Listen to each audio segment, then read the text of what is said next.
Checking that it's just been streaming. Once I get the confirmation, we can start. Apologies for the delay. Okay, we're all live and streaming. Fantastic. Thank you very much, Martin. Okay, so I'm now going to formally open the meeting. Welcome everybody to this meeting of the Children and Young People Scrutiny Commission. Whether you are here in the virtual meeting or watching the meeting online. It is important to note that this meeting is being recorded and live streamed, so please ensure that your children or other loved ones do not come onto the screen, as this can be a safeguarding concern. At the outset, I feel it important to note the context in which this meeting is taking place. Hackney, like so many other communities across the country, has been severely affected by the COVID-19 pandemic. The pandemic has claimed the lives of over 200 people across Hackney, and on behalf of the Commission, I would like to pay our respects to all those families and friends who are mourning their loss. In particular, we would like to pay our respects to Rabbi Avram Pinter, who was a regular attendee at these meetings and an active contributor to the work of this Commission. Our deepest sympathy goes out to his family and friends. The COVID-19 pandemic has also caused enormous disruption to the lives of people across the community, not only in respect of their health and welfare, but also economically and how they socialise. We are beginning to understand how COVID-19 has not impacted equally within our communities, and that Black and minority ethnic groups, the elderly, those with underlying health conditions and other vulnerable groups are all disproportionately affected. Scrutiny can help us further understand how this pandemic is affecting our community. It can and should highlight all the good work that is already taking place in response to this crisis, but it should also help to identify those areas where we as a council or partnership can do better. Scrutiny and challenge is important to maintain public trust in our services, especially in unsettling times as these. Therefore, I would like to thank all members attending here tonight, but also to council officers who are also here and have provided reports and briefings to support this meeting or enabled it to take place. Okay, now moving on to some housekeeping points. As this is a virtual meeting, I need to make clear the following. This is a formal meeting of Hackney Council and all the usual constitutional requirements of council meetings still apply. This is a meeting in public, not a public meeting. Therefore, all contributions are with the consent of the chair. The rights of the press and public to record and film this meeting will apply, and the press are in attendance today, so we have Ed here. Commission members and invited participants have all been sent calendar invite, which has enabled you to join this meeting via Google Meets. A small number of you may also be joining us via the telephone. Anyone not participating in the meeting has been directed to observe the meeting via the live stream video link, which is available via the council website and on the meeting agenda report pack. Just a few points to remember in terms of operability. Messages may pop up on the screen requesting to admit an external guest. Please do not press accept, as this will be actioned by the overview and scrutiny officer who has the meeting attendee list. To prevent feedback and background noise, please all keep your mics on mute. If you are getting feedback, please turn off nearby devices. Please only unmute your mic when you're required to make a presentation or to ask or answer a question.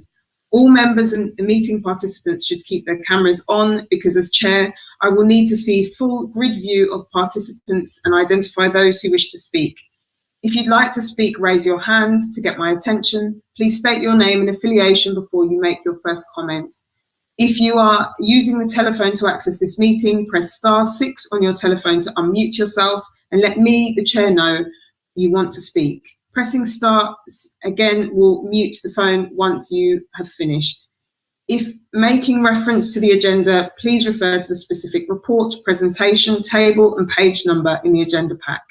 When someone is presenting slides, you will see the slides appear on the screen. To make the slides larger and more clearly visible, turn off your grid function for the duration of the presentation. You will note there is a chat function. This should only be used to alert me that you wish to speak, or to let me know any specific questions you may wish to ask, or to raise points of order, or to report tech problems you might be having.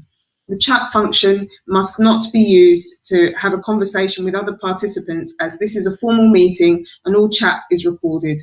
Please remember, if your camera and mic are on, then you are being seen and recorded as part of the live stream. If someone forgets to switch off their mic, I will mute them. Should anyone deliberately disrupt the meeting, I will give 2 verbal warnings, and if they persist, I am able to remove that person from the meeting and they will not be allowed back in. Finally, there is a subtitles function called captions, which you can turn on and is a very useful feature. Thank you for your patience. So now let's begin the meeting. So item 1, apologies for absence. I have no apologies for absence, but I do have apologies. Oh, so for Humera, but she's here, so not necessary. Do we have any other apologies for absence or lateness? I think we might all be here, actually. We're all here. There's no apologies. Fantastic. Okay, now moving on to item 2. There are no urgent items on the order, and the order of business is as set out in the agenda. Moving on to item 3, declarations of interest. Do I have any declarations of interest? Chair, I'm a governor of the Garden Great. School in Hackney. Ajay? And NEU member and also a teacher. Chair.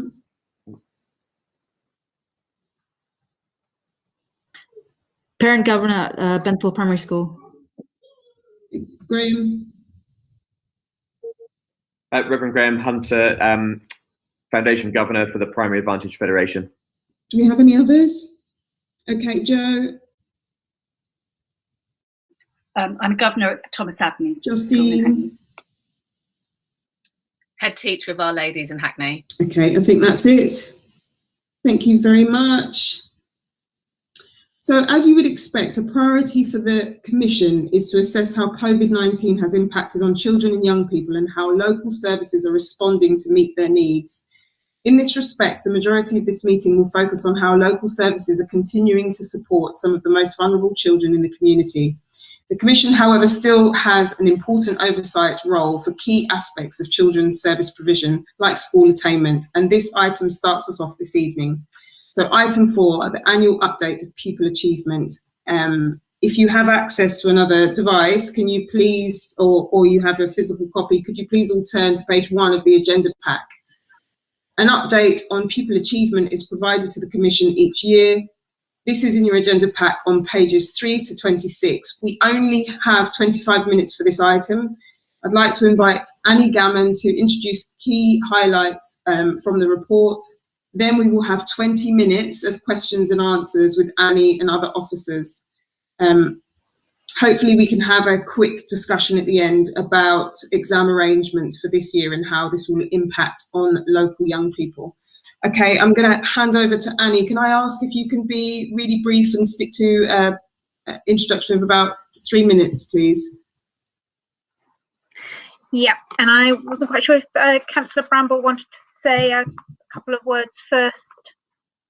If I'll do an overview briefly before my colleagues give more detail about each key stage. This overview really talks about the early years and foundation stage, so how children are doing at the age of 5, where we have a range of provision, including a significant number of independent settings. At primary school, with our 58 primary schools, looking at reading, writing and maths at age 11.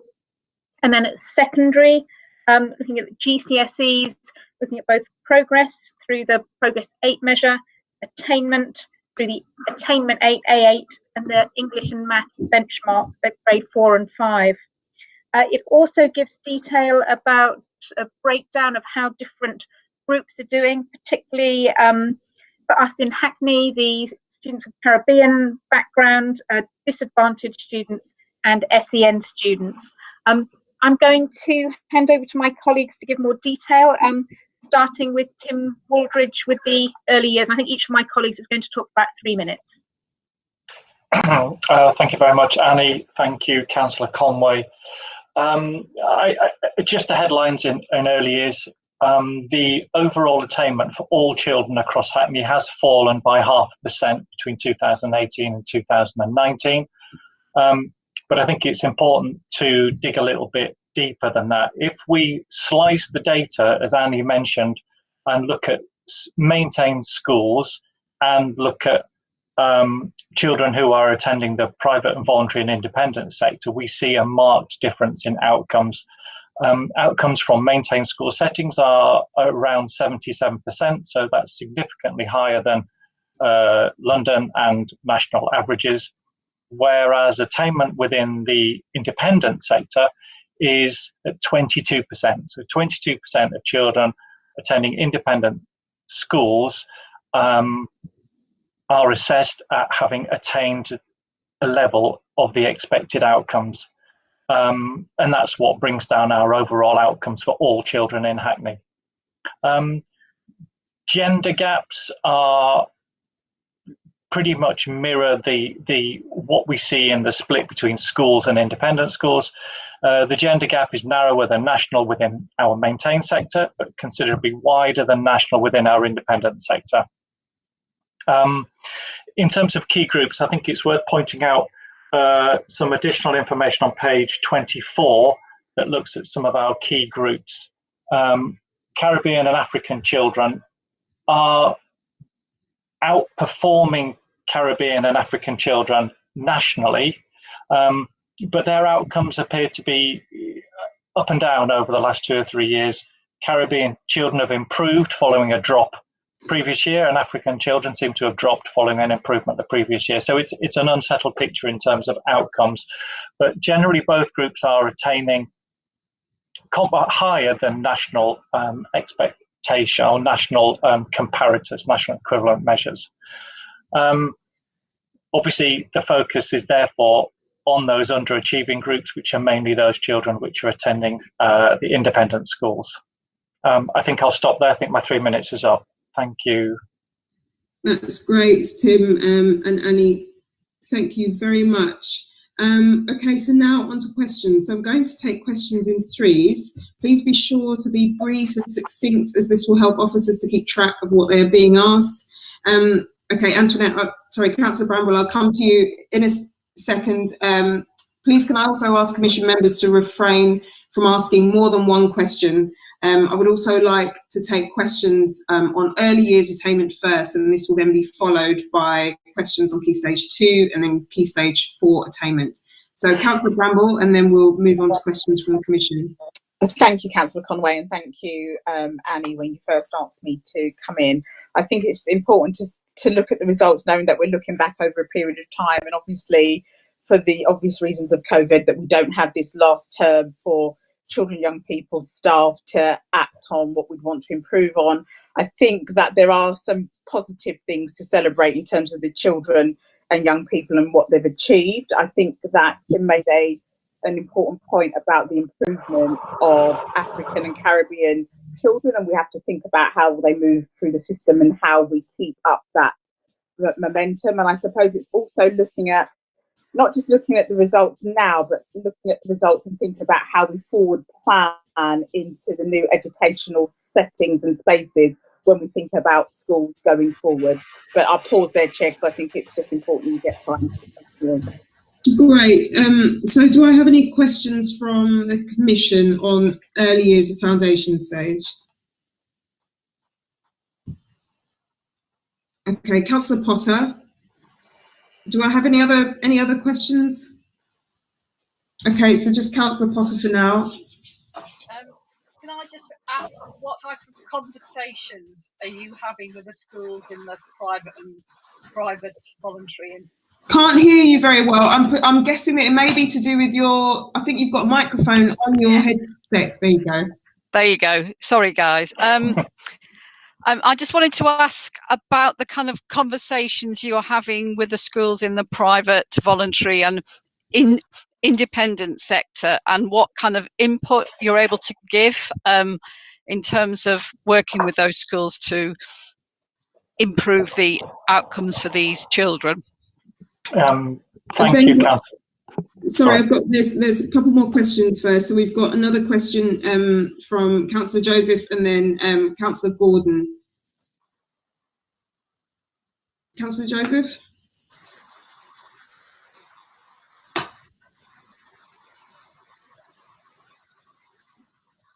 Yeah. Sorry, can you hear me? Yeah. I'm just wondering what it's based on. So what kind of assessment is being used to decide that only 22% of these children are meeting the criteria that we would expect at that age? Okay, Councillor Gordon, and then I'll hand over to Kim. Yeah, very brief follow-up of the last two questions. Do we know anything about similar private and voluntary sector provision in different parts of the country? What sort of attainment they get? Okay, Tim, can you answer those three, and then? If I might start with the second question first, which is about what is the assessment? It's a teacher or a practitioner assessment. It's based on the knowledge that the teacher has built up about that child during the year in which they taught them. Children are assessed about whether they have met the early learning goals, which are statements about what children are expected to be able to do by the time they're 5, and teachers are expected to say whether they have met the expected standard, exceeded it, or are emerging, have yet to meet that standard. This 22% is a measure of the percentage of children who have reached a good level of development. And a good level of development is seen as whether you've met the expected standard in literacy, maths, communication and language, physical development, and personal and social development. So it's an accumulation of lots of different areas of learning. And it is a teacher assessment. It is moderated by the local authority, and schools are expected to engage in moderation activities in order to ensure that the judgments they're making are in line with exemplifications, the expectations about what the levels are. So that's what the assessment is. It's a teacher assessment. Children aren't sat down and they don't do tests. It's about the knowledge that they've built up about those children over the year. In terms of what conversations are we having with the independent schools, Hackney Learning Trust is engaging with all the independent schools and working with almost all of them to support them improving the quality of provision. But I suppose the question is, why are outcomes so much lower in the independent schools than they are in the maintained sector? And I think there are a number of factors which affect different schools to a later or to a greater or lesser extent. They include, I think, teacher qualifications. We know that the better qualified the teachers are, the better the outcomes are with children. And within the independent sector, there are far, far fewer qualified teachers operating within the independent sector. I think the second thing that impacts the independent schools is that there are two curriculums going on. There's the Kodesh and the whole curriculum, the secular and the religious curriculum. That isn't the case in the maintained sector. There's just one curriculum. So there's more time spent covering the areas which are then assessed at the end of the year. And I think the final point is that within the independent schools, the majority of children arrive in school with English as an additional language. They come to school speaking Yiddish. Now, it's not unusual for children to start school with English as an additional language, but the priority in most of the independent schools is to then go on and learn Hebrew when children arrive in school. So the Hebrew alphabet is being taught, and many schools make the decision to defer the teaching of English phonics until children reach a competency in spoken English and in their Hebrew phonics.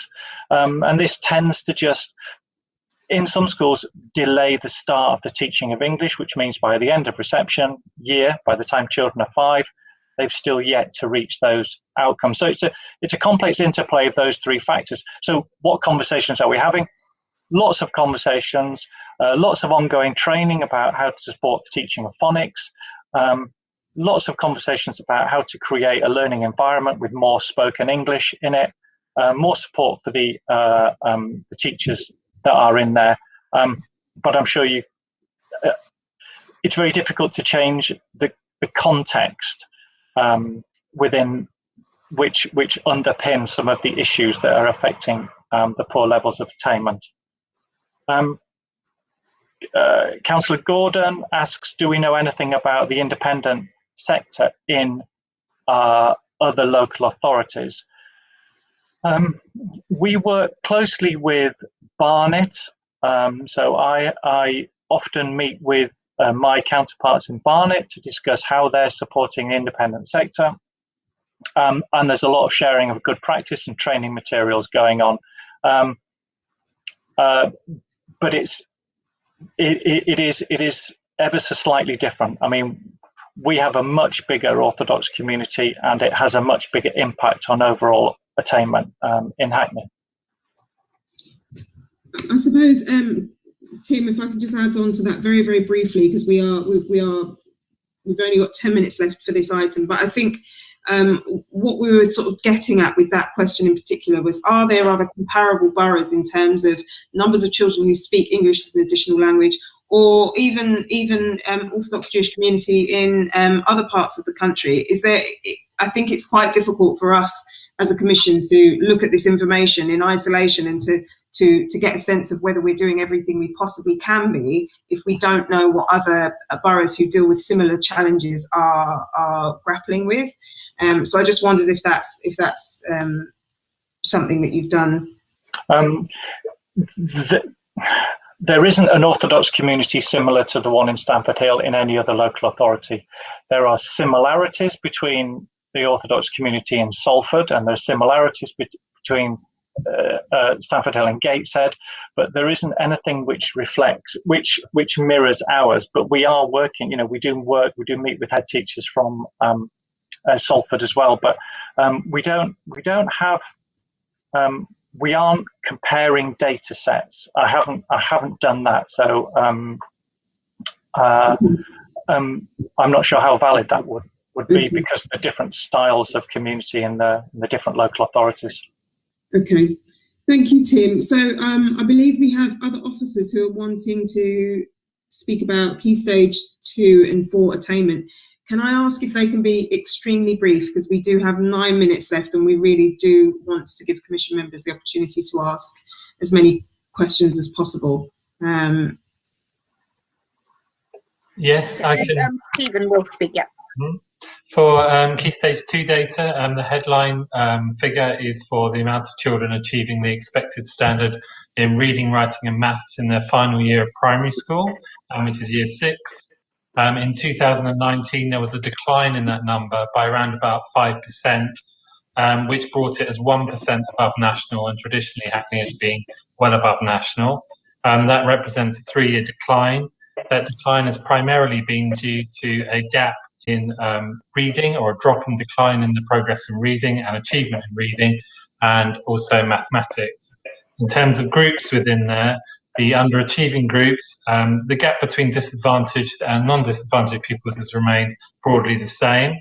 However, Turkish, Kurdish, Cypriot pupils have underperformed compared to other pupils, and they're a concern, but also Caribbean pupils who, whilst they outperform pupils nationally, they don't perform as well as other pupils in Hackney, so they're a focus for us. I hope that's brief enough. Thank you. Hello. Hello. Oh, hi, Michael. Did you want to ask a question? Hello, I'm Shuja. Oh, Shuja, sorry. Hello, I'm Shuja speaking. Okay, Shuja, Hello. did you want to ask a question? Can you hear me? Can I ask a question about non-Jewish schools? Any views on that non-Jewish school in the independent sector? Okay, can I just take a couple more questions? I think that's probably going to be for you, Tim, that question. But do we have any questions in relation to Key Stage 2? So Ajay, I think we have you, and then Joe, and then Sade. We'll take 4 if you can be brief, please. Ajay, I think you're on mute. Hello. Hello. No, it's okay, Shuja. We've got your question. So if you can mute yourself again, And Ajay, can we take your question?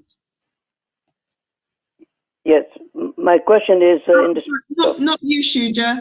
I've sorry. got your question. That's okay. I've got your question. If you can put yourself back on mute. Okay. Ajay, do you want to unmute yourself? Just quickly, there's no exams for primary schools this year, but there's teacher assessments, internal teacher assessments. Will they be given to the Learning Trust and consequently to the scrutiny committee later on? That's it. Okay, sorry, I've forgotten the hands that we had up before. I think was it Joe? Joe, yeah.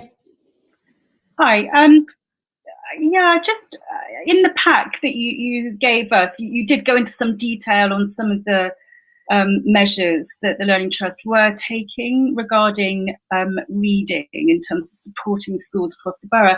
But I really wondered why we think there is such a drop, particularly when compared to Newham and Tower Hamlets, who are our statistically similar boroughs. If we have any answers there. And then, sorry, can we just take one more question from Sade, and then we'll hand over to you, Tim and Stephen.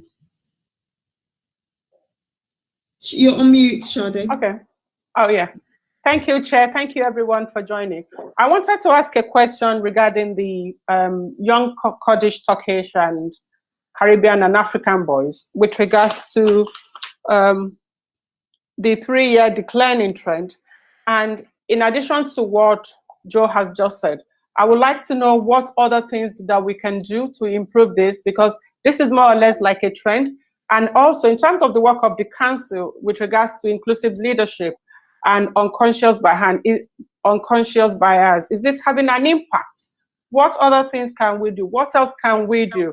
And that leads me quickly to the program of Black young boys. How effective is the program of young Black boys that we have in the council with regards to the program, with regards to this, and in terms of comparison? I just want to know what Newham is doing so well that we can copy from with regards to Hackney to improve the learning of our young Black boys and the Turkish group. Thank you. Thank you very much. Okay, handing over to you, Tim, for Shuja's question, if that's okay. Yeah, absolutely no problem. The question was, what do we know about the attainment of children from non-Haredi independent schools? Yeah, there are 2 non-Haredi independent schools. One is called the Lyceum and the other is called Rosemary Works. We get data from them, so we know their attainment in line with all the other independent schools. The numbers of children attending those schools whose data we collect is very small, something around 8 to 10 in each school. Okay. Thank you, Tim. So, Stephen, handing over to you. If you can be as brief as possible, please. I can, yeah. In regards to teacher assessments, the Learning Trust won't be collecting any data from schools this year.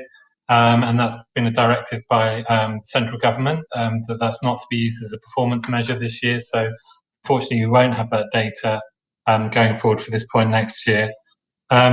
Why there was such a drop? Certainly schools weren't anticipating a drop that big, of 5% anyway. The targets they'd set hadn't been a drop, didn't show a drop, but it happened.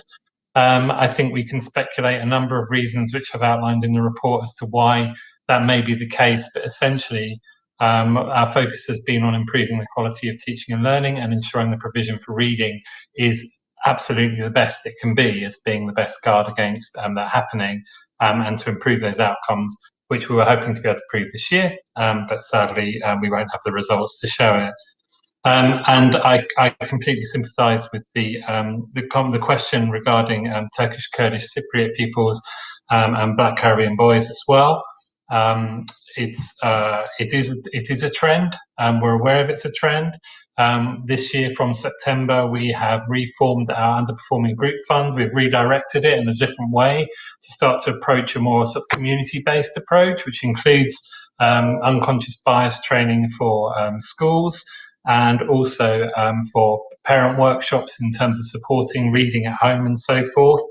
and focusing on teacher training as well as specific targeted groups. Some of the work there has only started in September. So again, unfortunately, that hasn't yet been able to show impact in this data because this data dates back to last May.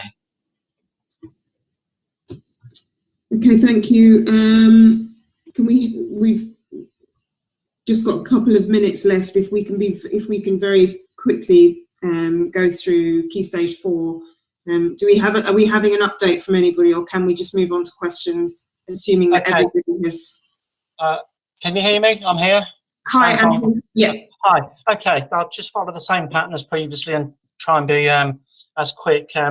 Firstly, GCSE results show continued improvement against all headline measures, which you can see in the report. I think it's page 15. We're now in the upper quartile against all local authorities. Students in Hackney schools make better progress than their peers. And for the past 3 years, the progress measures in Hackney are positive. Nationally, they're negative. At a strong pass, nearly half of the 16-year-olds in Hackney achieved that standard, and just under 70% of students achieved the standard pass. So we're above the national figures, and not only that, we seem to have pulled slightly further away from the national on those measures, and that's good news. The same also holds for boys and for girls, in that boys in Hackney and girls in Hackney outperform their national peers. So that's good news, or continued good news. Just a point of fact, Newham and Tower Hamlets are not considered to be our statistical neighbours. Brent, Enfield, Greenwich and 7 others are. And against those neighbours, we are ranked in the top 3 on the GCSE headline measures. Hammersmith and Fulham and Brent tend to do better than us, but we have very different demography, and our free school meals proportion is very different than is seen in those boroughs. Moving on to some key groups. I've mentioned the performance of boys and girls. The in-borough difference between boys and girls has slightly widened as both boys and girls move further away, but the gap between them has just slightly got a little bit bigger. Looking at Black Caribbean and Black African, those pupils outperform their national peers and continue to do so.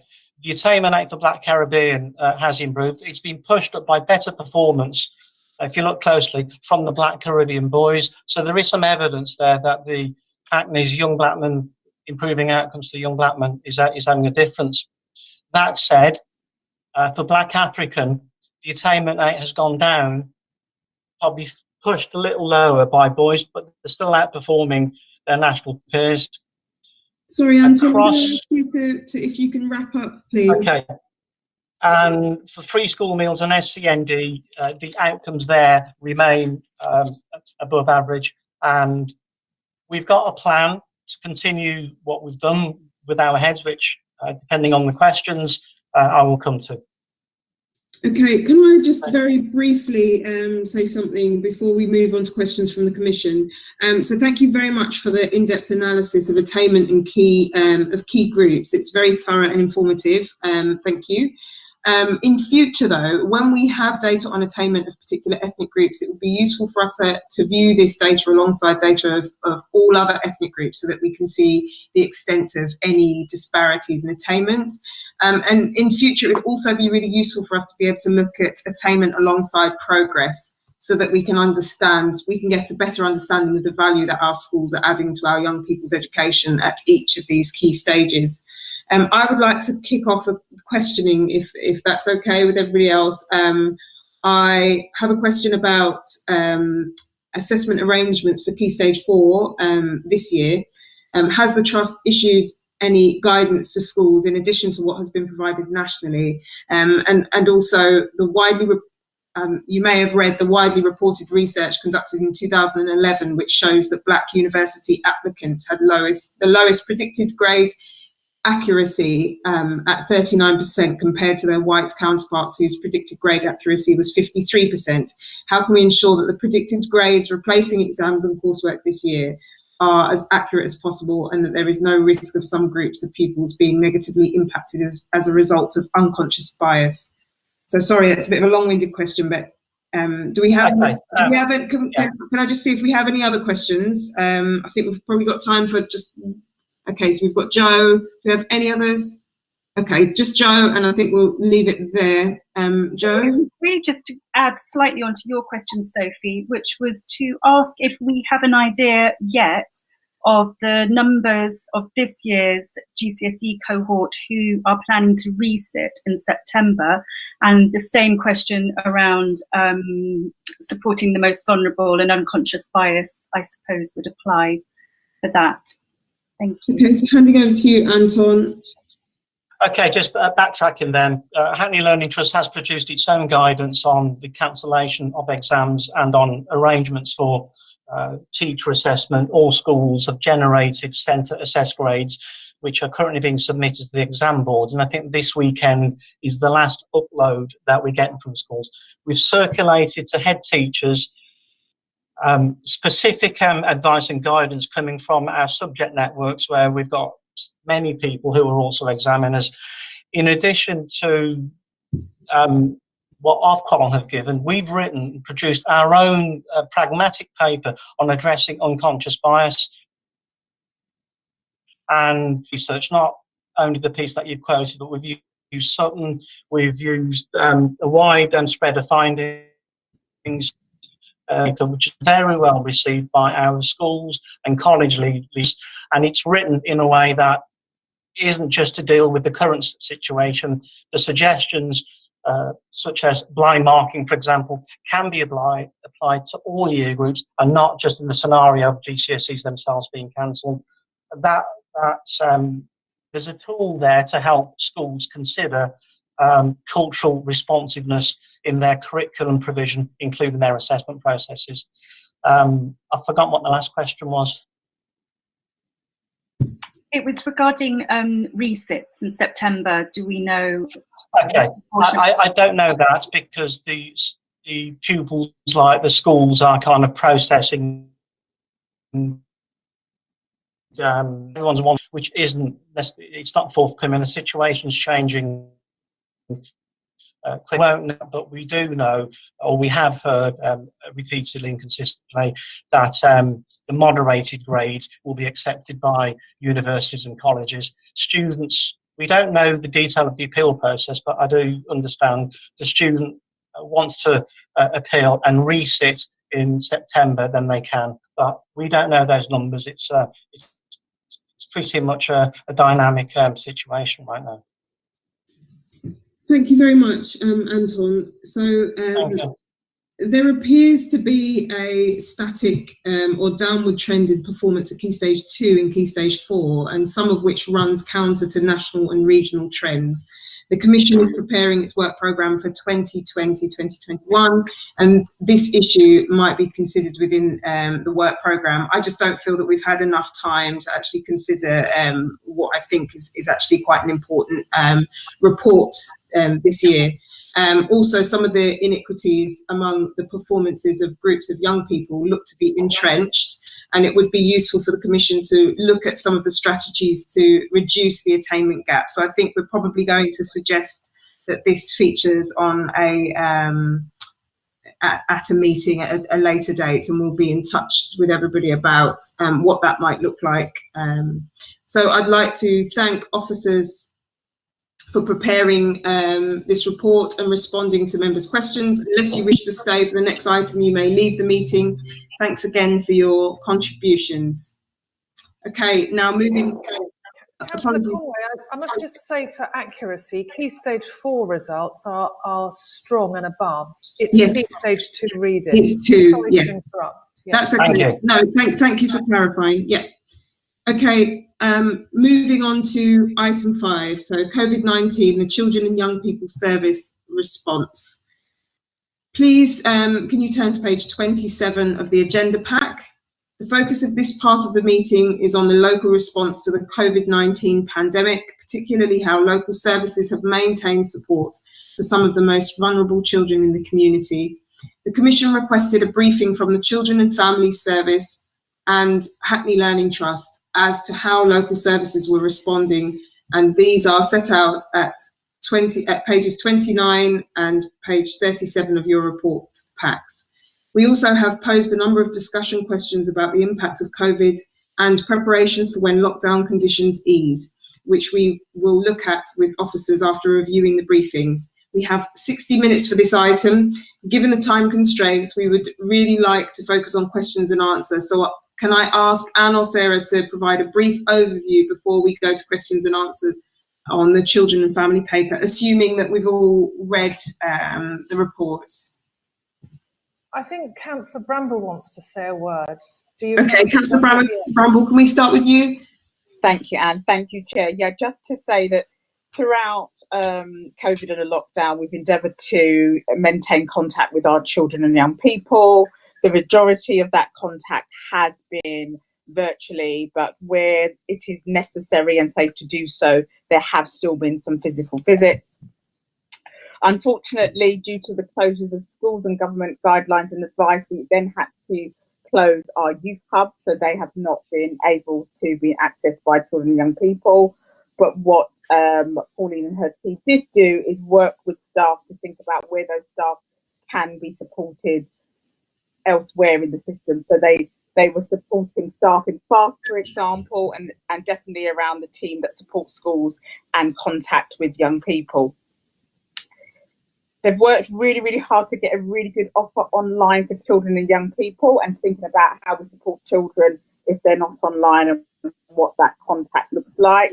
The teams are meeting virtually in terms of our children's social care meetings and our safeguarding partnership meetings, and they have been well attended and happen virtually.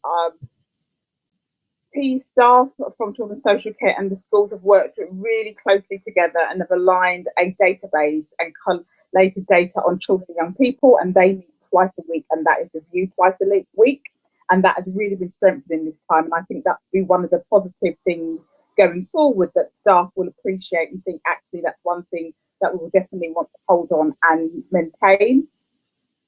Work has been done to think about how we support children, young people and families, and we've been linking in the work around that with the voluntary sector. One of the things that I will say is that I know the schools have been working tremendously hard at this time in terms of providing support for families and children and young people, and have been working with officers in terms of how we best support children and young people. But I'll pause there, Chair, and hand over to Anne, and happy to contribute to questions when they come. Thank you. Thank you, Councillor Bramble. Over to you, Anne. Yeah, so Councillor Conway, I'll be really brief, and I would like Annie and Sarah to say a few words as well. But there are 2 points I want to make about this.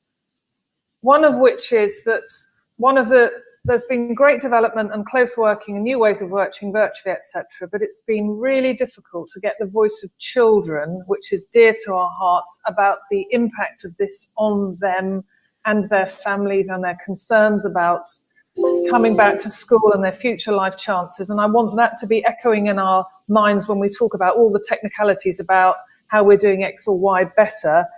And the other thing is the importance of getting our community re-engaged with learning for all sorts of reasons, not least of which that disadvantage gap that people in Hackney have been working tirelessly on for so long, who knows how it will be impacted by this. And so we're really carefully thinking about the next stage when more children may or may not be returning to school, to look, to really look at imaginative ways of trying to hold that disadvantage gap and start to reduce it, and not let this be a gateway to greater inequities. So that's all I want to say. Annie, have you got a few words you want to say of urgency or not?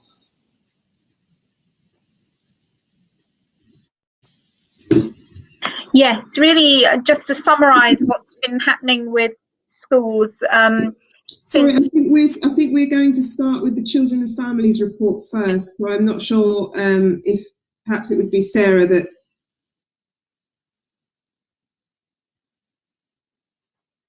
Yes, sure. I think Councillor Bramble has really given most of the headlines on this report.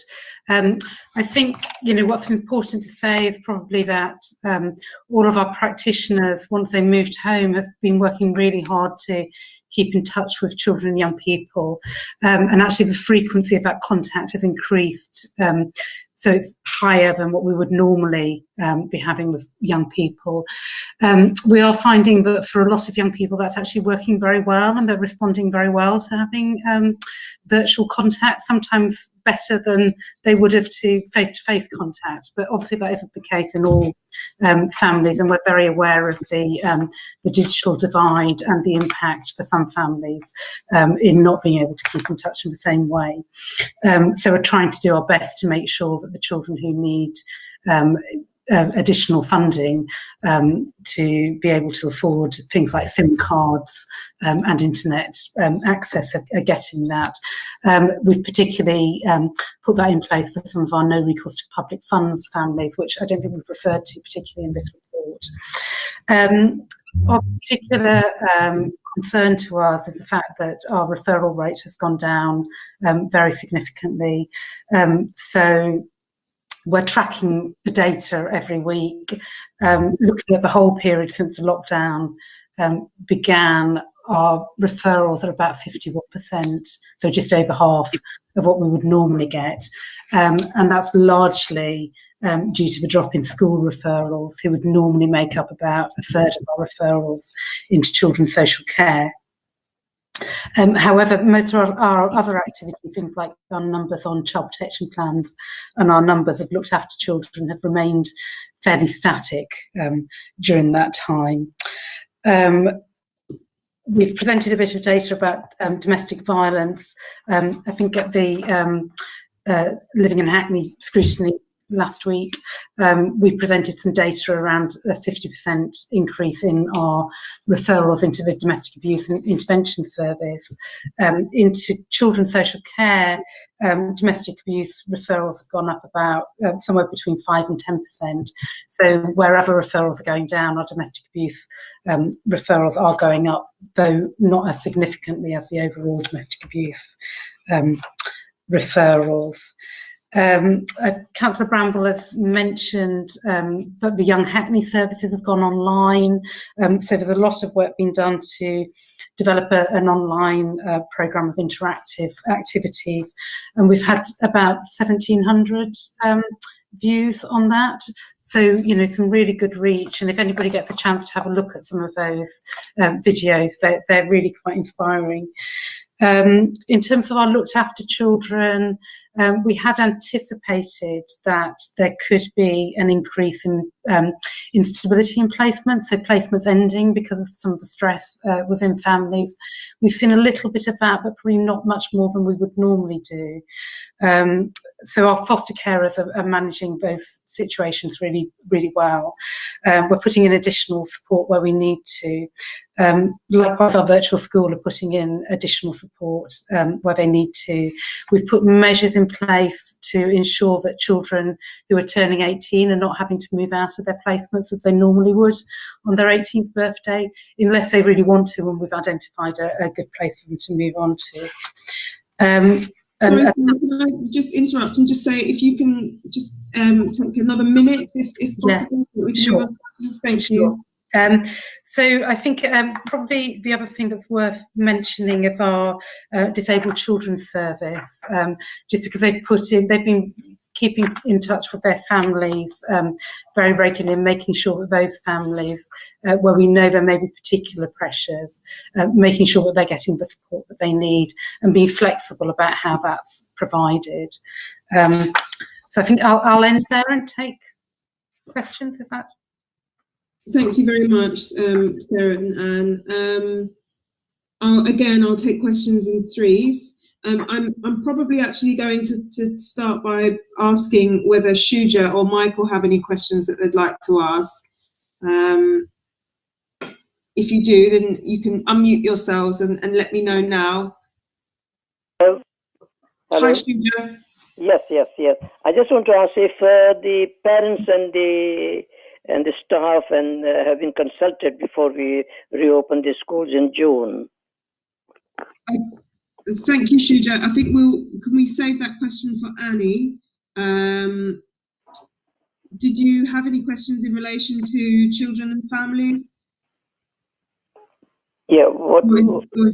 Is that your only question? What I want to ask is whether a consultation has taken place with the teachers and the parents before we reopen the schools. Thank you very much. Thank you, Shuja. Thank you. Thank you. Michael, did you have a question? I'll take that as a no. Shuja, can you put yourself on mute, please? Great, thank you very much. Oh, Michael, did you have a question?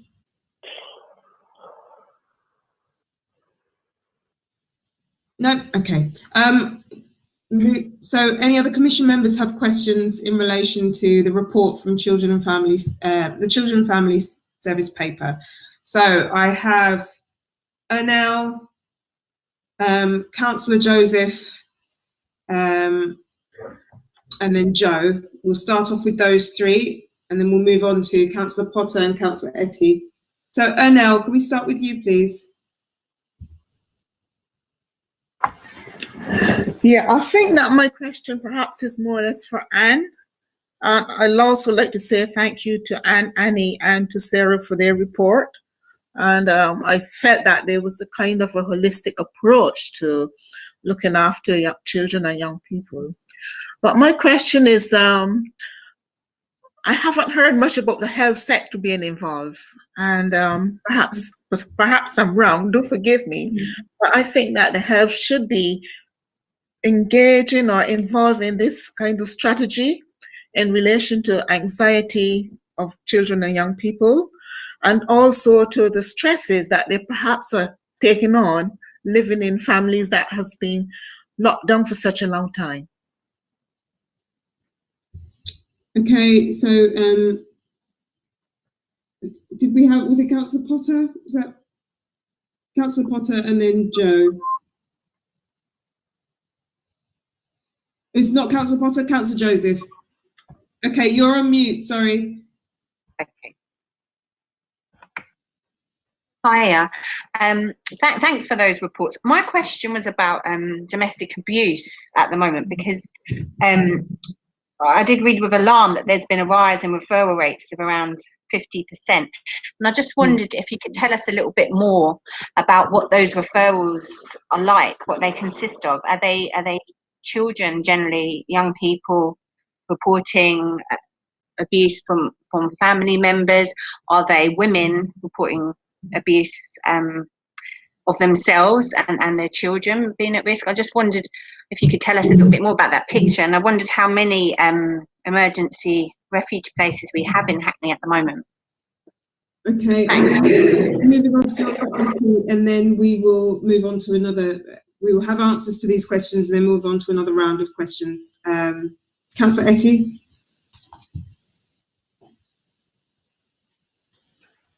Thank you, Chair. Thank you for the report. Just a quick one with regards to where home visits are still required. I just wanted to know, when it comes to safeguarding that are being put in place in terms of the safety to the families and also to the children. And with regards to disabled children, I had a casework where a young disabled person was just contacted today that he will be on the government list with regards to those that will be receiving food. And I was quite worried that in the last how many weeks that this have started, they're just getting in contact with the family today. So the mother has been really stressed up in terms of providing for the young person. So I would like to know in terms of how the categories of that disabled person has been missed, or if we have so much others that we think we are not getting the gap, or in terms of the criteria that has been used, that such gap still exists amongst. Thank you. Thank you, Councillor Etty. Okay, so can I hand over to you, Sarah, and then we'll go to another round of questions. So shall I do those health question bits first, and then hand over to you, Sarah? Councillor Etty, I'll do the shielded list of your question, and and Sarah can answer the issue about home visits. The shielded list has been coming out in dispatches. It's the best way to say. So it comes from the NHS. The accuracy of it needs to be checked as it goes along, and only recently we've had another tranche. So that may well be why the person that has contacted you, Councillor Etty, is only being contacted now, because that person has not come up through a different avenue, which could have been either from the health earlier. And I can't comment on why that is organised centrally in such a way, but that's probably the most reasonable explanation of it, because we've worked very closely to coordinate across our partners, members in the community that we think will need support, and have been very dynamic about doing that. If I go back to your first question, Anel, it's a very good question, and probably we've not reflected in the reports the strong partnership working we've been doing with health. They come regularly on our calls, we're on their calls, and we're working as a system very closely, both with GPs and one of the things we're particularly mindful in the next stage of young people is supporting them back out, supporting them with their mental health, with issues of no doubt bereavement. We've had quite a number of deaths in Hackney. So please be assured, we've not mentioned it, but that's not because it's not a particular feature of the way that we work across health. So I'll pass on to Sarah. Okay, so probably just picking up on that a little bit, just to echo the point about kind of working right across. So an example would be some work that our colleagues in our CAMS services, so the mental health services for children and adolescents, are doing together with our schools and the clinicians within our service to support schools when children go back to school, with the sort of impact that they might see there. So that would be one example of some of the things that are being done. There was a question from Councillor Joseph about domestic abuse. The 50% rise in referrals is into our domestic abuse and intervention service.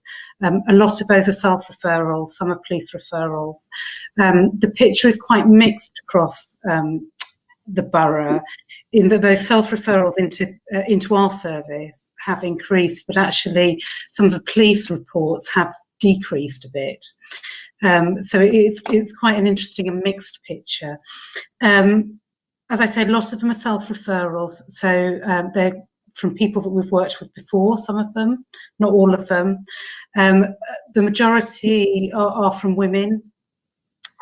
Some of those have children, and the ones that have children would also have a referral into children's social care, or at least a contact made to children's social care, and then we might pick it up for some support. We are meeting with all our partners at least fortnightly, the domestic abuse partners, so right across the voluntary sector and the other agencies, to make sure that there is capacity in the system. And we've actually put in additional workers into our domestic abuse service. And in terms of emergency refuge provision, we worked very early on with our housing providers, so with housing needs in the council, and with providers across London through MOPAC. And I know Councillor Selman's on the call, but she's also been linking in with some of the London-wide activity, and there is additional refuge provision that has been put into the system. So at the moment we're not short of refuge spaces, happily, because I think there's been some quite good planning around that. And then in terms of home visits, safeguarding, we've got a lot of guidance for our practitioners before they go out to see families. So they are going through a whole checklist of things that they need to consider. They have got PPE if they need it. We're contacting families beforehand to check their situation, so to try and minimise the impact in terms of health or any risk around health. But obviously, being a safeguarding service, sometimes we do need to prioritise seeing the children and getting into people's houses to make sure that children are safe. Thank you very much. So I have questions from Councillor Garcia, Graham, and then Councillor Shorhan as well. And then I'll come to you, Joe, probably in the next tranche, if that's okay. So we'll start off with Councillor Garcia. Yeah, hi. Sorry, I know you touched upon in terms of foster carers, kids in foster care, but I had a question in regards to what support we're giving to foster carers, and if the support given to them is different from in-house foster care and those independent. Okay, can we take the question from Graham? Thank you, Chair. Reverend Graham Hunter, Church of England. My question was with regard to the Young Hackney programme. Reading the report, thank you so much for all the hard work that's gone into this report, by the way. But I didn't see any reference to any detached work with youth and young people, and I wonder whether that is a strategy that Young Hackney will be pursuing, given the closure of drop-in and gathered physical centres. And then Councillor Chauhan, and then we'll move on, move over to you, Sarah. Okay, my question is about post-lockdown. Do you have a timeline for when services will go back, or working practices will go back to a new norm, or not at the moment? Thank you. Okay, so if I start on the foster carer question, what we've done is very much taken a sort of bespoke approach to support for foster carers. So we're keeping in touch very closely with all of our in-house foster carers, those that are Hackney foster carers, and making sure that we've got an understanding of what support they need. Our virtual school are in touch with all of our foster carers and providing support around education. So both supporting the foster carers in understanding how they can best support children in their education, and also providing materials to support that. We also have an in-house clinical service, so psychologists who are running both some group work for foster carers to help them to think about the impact of the lockdown on the children that they're caring for, and offering bespoke one-to-one support for carers as well. We're offering additional financial support as and when people need it. So if people need additional equipment or support with other activities, or we are providing that as well. In terms of the independent foster agencies that we use, the support would generally be provided through their agency, but we do, where we have particular children where carers need clinical support and advice, we do put that in place. In terms of detached youth work, yes. So when we first went into lockdown, we did suspend our detached youth work, but we actually, after a couple of weeks, we started going out again to just see whether young people were congregating outside and whether we were able to make contact with young people. And on the back of that, we then increased that to twice a week, our detached youth work service going out to different areas of the borough. As of this week, it's gone up to 3 times a week. And I think what we're anticipating, and this kind of probably rolls into the next question a little bit, it's very unclear when we'll be able to set our youth services up again as they were, running from hubs. And it's very much a kind of week by week looking at what we can do. So we are anticipating that more of our activities will be run either in the community, so through detached youth work, or through play activities on our activity playgrounds at the moment. So those are some of the things that we're thinking about. It's difficult to be very precise about what that's going to look like, because there's a lot of variables that we need to think through with that. But we are in touch with other voluntary sector providers as well to look at having a very sort of coordinated strategy around that. And then going on to the final question, which was about post-lockdown, do we have a timescale? No, we don't have a timescale. I think the whole council at the moment are really looking at how we may be able to get services back online and when we will be able to do that. It's very difficult to predict, and obviously, quite a lot of complex service provision that we have in place.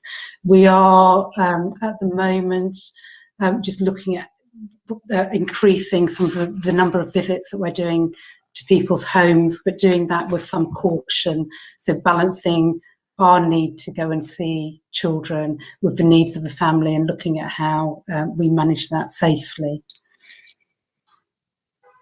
Thank you very much, Sarah. So I have questions from Joe, Councillor Gordon, and then Councillor Patrick. Joe. Thank you. Thank you so much for your report. I have a question about